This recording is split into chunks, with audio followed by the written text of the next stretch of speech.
Alors dans l'exposition, nous avons la chance de pouvoir présenter une des œuvres les plus importantes des années 1540, mais aussi une des œuvres les plus importantes de la Renaissance française, qui est l'ensemble qui provient du jubé de l'église Saint-Germain-l'Auxerrois, ce jubé qui a donc été détruit en 1745, mais au moment de la destruction, un certain nombre de sculptures qui ornaient le jubé étaient déjà tellement célèbres qu'elles ont été préservées et elles sont aujourd'hui conservées au musée du Louvre, qui a généreusement accepté de nous prêter l'ensemble de la série, c'est-à-dire les 5 reliefs.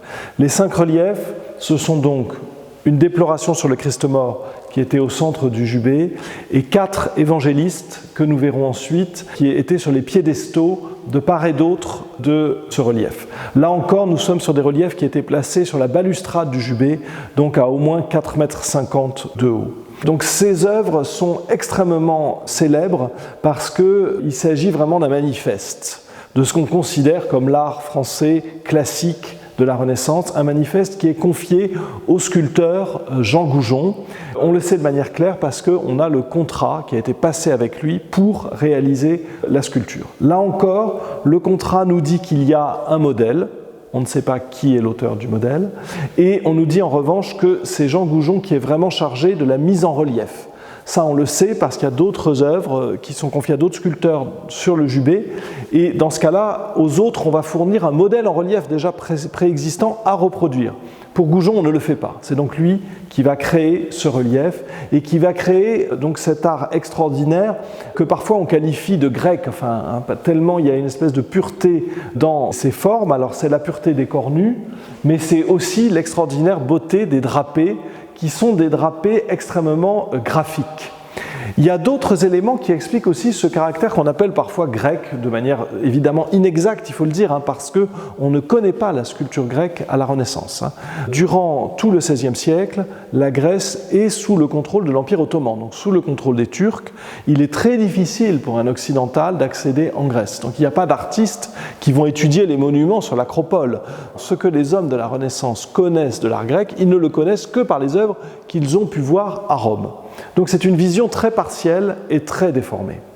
Quand on dit art grec, c'est au fond plus une idée de pureté, plus une idée de classicisme que la volonté d'affirmer qu'il y a un modèle antique grec derrière. Et ce qui fait une partie du caractère extraordinaire de cette œuvre, c'est aussi une forme de dépouillement très sérieux et une forme de simplification, notamment dans les personnages qui entourent le Christ mort. En effet, nous savons par la Bible que 2 hommes aident à l'enterrement du Seigneur, donc Nicodème et Joseph d'Arimathie. Très souvent dans la sculpture du Moyen-Âge et encore au début du XVIe siècle, dans toutes les mises au tombeau que l'on trouve dans les églises, on essaye de distinguer les 2 personnages. Il y en a un qui est plus riche que l'autre, il y en a un qui est plus vieux que l'autre. Donc ils ont des tenues très différentes. Ici, il est impossible de dire lequel des 2 est Nicodème, lequel des 2 est Joseph d'Arimathie. Donc il y a une sorte d'abstraction dans la scène, on renonce à une précision iconographique pour représenter des types en quelque sorte. C'est un peu la même chose pour les saintes femmes. On n'identifie la Vierge que parce qu'elle est soutenue par Saint Jean. Sinon, elle ne se distingue pas des autres saintes femmes. Et quant à Marie-Madeleine, on la distingue un tout petit peu des autres parce qu'elle a une chevelure un peu plus ornée. Mais les vêtements, les drapés, tout est pareil et donc tout produit un sentiment d'extraordinaire unité à l'intérieur de la scène. Enfin, ces drapés sont de véritables drapés graphiques, c'est-à-dire qu'ils dessinent des lignes. Ce sont des drapés fluides et vous voyez qu'ils créent tout un jeu de lignes, d'incisions, d'ombres qui sont tout à fait remarquables et qui caractérisent la manière de Jean Goujon. Et il y a aussi donc ce goût pour la ligne, on le voit très très bien dans le fait que les figures sont cernées par une ligne de contour. Donc elles se détachent du fond qui est entièrement plat parce qu'il y a une très fine ligne qui vient les en séparer.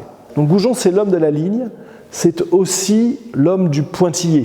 Et on le voit très très bien dans les chevelures où il a abondamment utilisé ce qu'on appelle le trépan, c'est-à-dire en fait une perceuse pour marquer le centre des mèches. Et ça crée également quelque chose de très identifiable. Donc l'œuvre évidemment est très très célèbre, elle a été de nombreuses fois commentée.